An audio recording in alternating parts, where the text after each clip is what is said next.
Eto amin'ny fandarana mahedrena tokony lasovana mety amin'ny alahady ity manatra ny araba afalenkeo manasanao ary anaraka izany farany izao fandarantsika izao ny fandarana mahedrena rehefa alahady tahaka izao horesantsika karazam-panatanjahantena isan-karazany hamelohan'ny herisoantsika amin'ny fandarana manokana mahakasika ny fidina tompotaka eran-tany any Brésil izay mbola milefa miditra amin'ny andron'ny ampahavalonana amin'izao fotoana izao.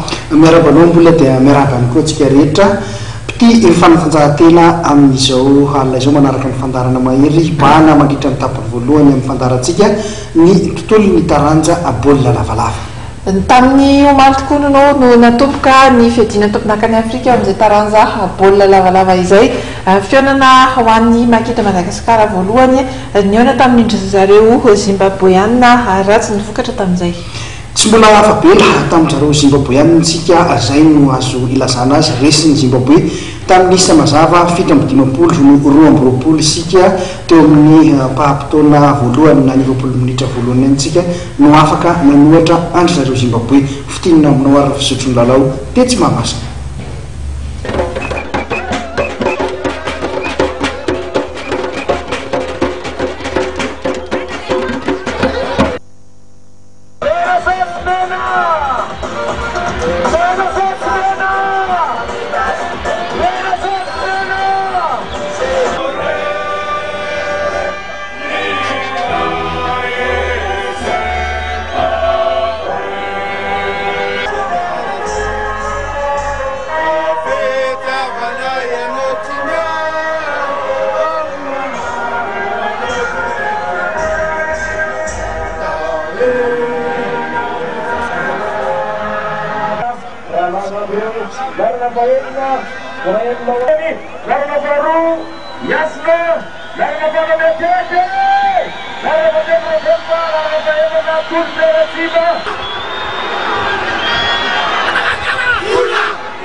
Niondrika nanoloana zareo Zimbabweanina tamin'ny isa mazava 7-20 ny makity Madagasikara teo amin'ny andro voalohany amin'ny fiadinan'ny tomponakany Afrika izay lalao mbola tafiditra ihany koa amin'ny fanotsanana fiadinan'ny tompotaka eran-tany omaly kolakandro tetsy amin'ny kianjapen'ny Mahamasina.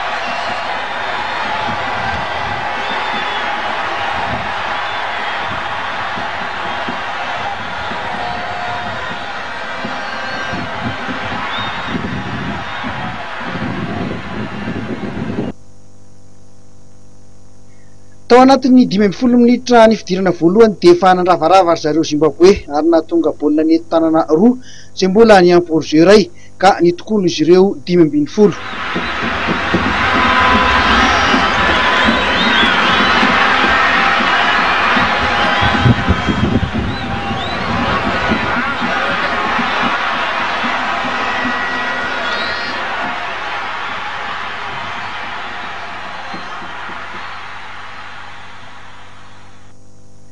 Nanomboka teo vao taitra tamin'ny torimaso ny makika dia nahatonga baolina nety tanana roa ihany koa izay nitoko 4-10.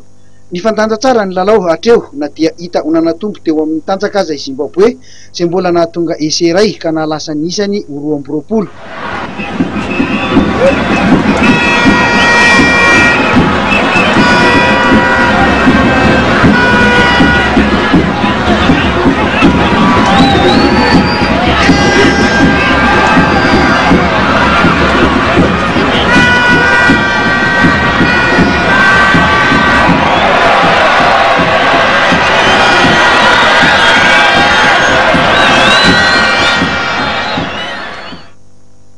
Nitarika tamin'ny isa 20-20 araka izany ry zareo Zimbabweanina teo amin'ny fidirana voalohany. Tezitra tamin'ny mpilalao ny Bertin Zoto nandritra ny fialan-tsasatra.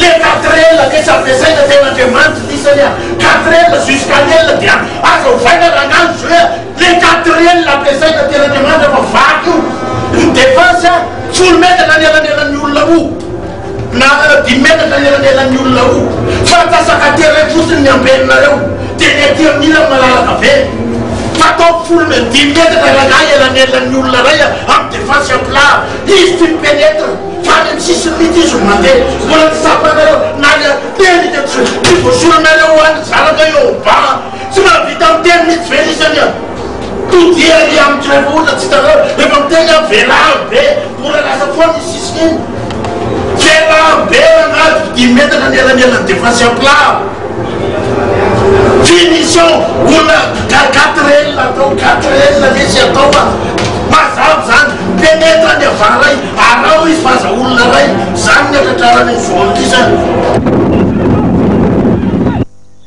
Teo amin'ny fidirana faharoa dia nanova mpilalao ny Maki izay nanala any Solobe sy Dôly fa aloha larana.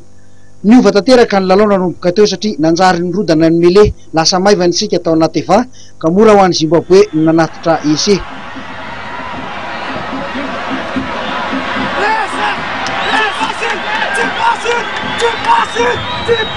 Tu passes la tête.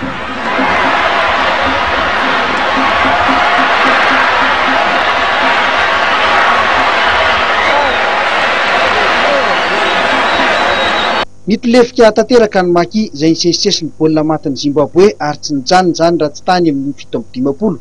Baolina nety tanana iray sisa no tonga ny Maki izay nahalasa ny isany 2-20.